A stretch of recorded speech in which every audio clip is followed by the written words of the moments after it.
ٹھیک ہے، بہت شکریہ سلمان امان. اس بارے میں آپ سے ہم مزید بھی جانتے رہیں گے. آرمی چیف عاصم منیر کی زیر صدارت کور کمانڈر کانفرنس ہوئی ہے.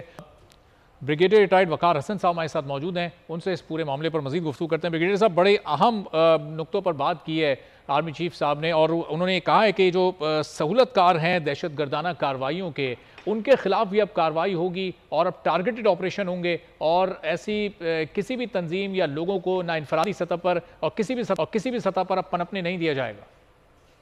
جی، اگر بیک گراؤنڈ دیکھیں تو پچھلے آئی تھنک آلموسٹ 2-3 ویکس میں 5-6 میجر ڈیولپمنٹس ہوئی ہیں. ڈیفینیٹلی ٹیررزم کی وارداتیں ہیں جو across the Pak Afghan border ہوئی ہیں، ان سائڈ بھی ہوئی ہیں. بھارت کی طرف سے بھی تھریٹنگ ٹون استعمال کی گئی. پھر اس کے بعد 6 سپٹمبر ہے جس میں قوم نے اظہار کیا یکجہتی کا آرم فورسز اور آرمی کے ساتھ، اور SIFC کی ڈیفینیٹلی کنٹینیوس لیٹ سے آپ کہہ لیں جو اس کی پالیسی اس کے خد و خال سامنے آ رہے ہیں. And then of course is what was happening inside Pakistan میں، اس میں ڈالر کے ساتھ کھیلا جا رہا تھا، کموڈیٹی کے ساتھ کھیلا جا رہا تھا، اسی طرح بجلی چوری ہے. تو اگر دیکھا جائے تو and then of course information domain میں پروپیگنڈا تو 9 میں آنورڈ وہ چل رہا ہے. 9 میں اس کی پیک تھی، اس کے بعد قوم نے دیکھا کہ کیسے اس کو سارٹ آؤٹ کیا گیا، لیکن still there are external and internal sympathizers جو کہ اس کو لیٹس سے ویج کریٹ کرنا چاہتے ہیں between military and the people of Pakistan. تو یہ تو ہو گیا بیک گراؤنڈ. ابھی آپ دیکھیں جو اسٹریٹجی ہے of course is going to work under the prime minister. جس طرح ابھی آپ نے دیکھا ہے کہ ڈالر پہ جو ہے ڈالر مافیا پہ جب کریک ڈاؤن ہوا ہے تو ود ان لاسٹ 72 آورز یہ 10 to 15% جو ہے روپیز نے اپریشیٹ کیا، اور اتنا ہی افغان کرنسی نے ڈیپریشیٹ کیا. یہ ایکٹیو میتھمیٹکس اگر آپ سمجھیں تو اس کا مطلب ہے جب یہ بند کیے گئے ہیں اور سیل کے ڈیفینیٹلی اس کا سسٹینڈ ایفرٹ کو ایک دن میں ہوگا بھی نہیں، تو ود ان 72 آورز اتنا فرق پڑا ہے. اور ڈیفینیٹلی لوگوں کو ضرورت ہے، لوگوں کو بچوں نے باہر پڑھنے جانا ہے یا اوپن مارکیٹ سے کافی لوگ لیتے ہیں. پھر ساتھ ہی شوگر کا ایک اسکینڈل شروع ہوا، پرائسز بڑھنی شروع ہوئی اور اس کی بھی اسمگلنگ ہو رہی تھی. تو ایک تو سیلنگ آف بارڈرز ہے، then of course so that start affecting your economy positively.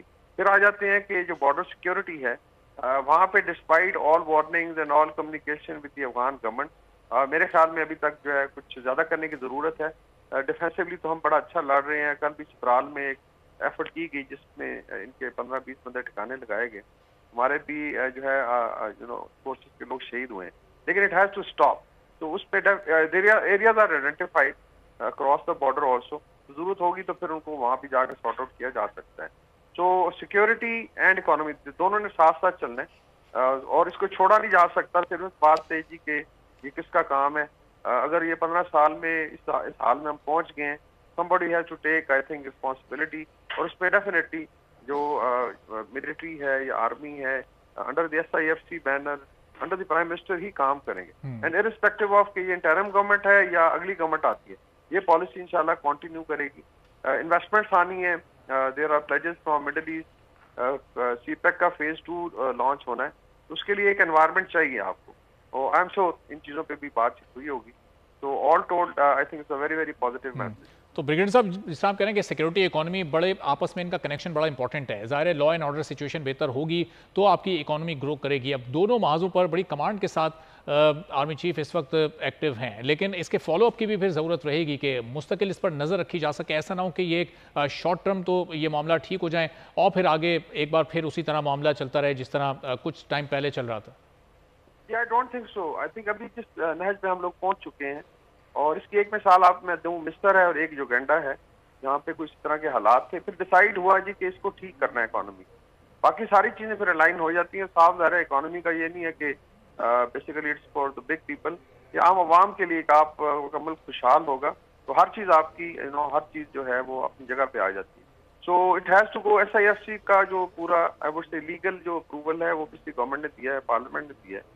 And it's a long term process irrespective of کہ کل کس کی گورنمنٹ آتی ہے یا انٹرم گورنمنٹ کتنا چلتی ہے. یہ انشاءاللہ تعالیٰ ڈیسیژن کہ اس کو ہم نے لے کے چلنا ہے. اور اس کے جو حائل رکاوٹیں اگر آتی ہیں تو پالیسی یہی ہے پھر اس کو بلڈوز کیا جائے گا، مطلب اس میں کوئی پھر گنجائش نہیں ہے. تو everybody has to go with the rules. ابھی ڈالر مافیا پہ جو کریک ڈاؤن ہوئے صرف یہ کہ قانون کے دائرے میں ہی لا رہے ہیں، ورنہ ادھر لٹ مچی ہوئی تھی جس کی مرضی اتنا مرضی اٹھائے اور جا کے اسمگل کر کے افغانستان لے جائے یا جدھر بھی لے جائے. تو آئی ایم شیور اس کے اوپر ڈیفینیٹلی سسٹین پالیسی ہے انشاءاللہ یہ چلے گی. اس لانگ ٹرم پالیسی، یہ کوئی 1-2 سال کی چیز نہیں ہے. Probably we are looking at 10 years down the line. ٹھیک ہے، بہت بہت شکریہ بریگیڈیئر وقار صاحب گفتگو کر رہے تھے، اپنا پوائنٹ آف ویو دے رہے۔ ریٹائرڈ مسعود صاحب نے ہمیں جوائن کیا، ان سے اب گفتگو کے سلسلے کو آگے بڑھاتے ہیں۔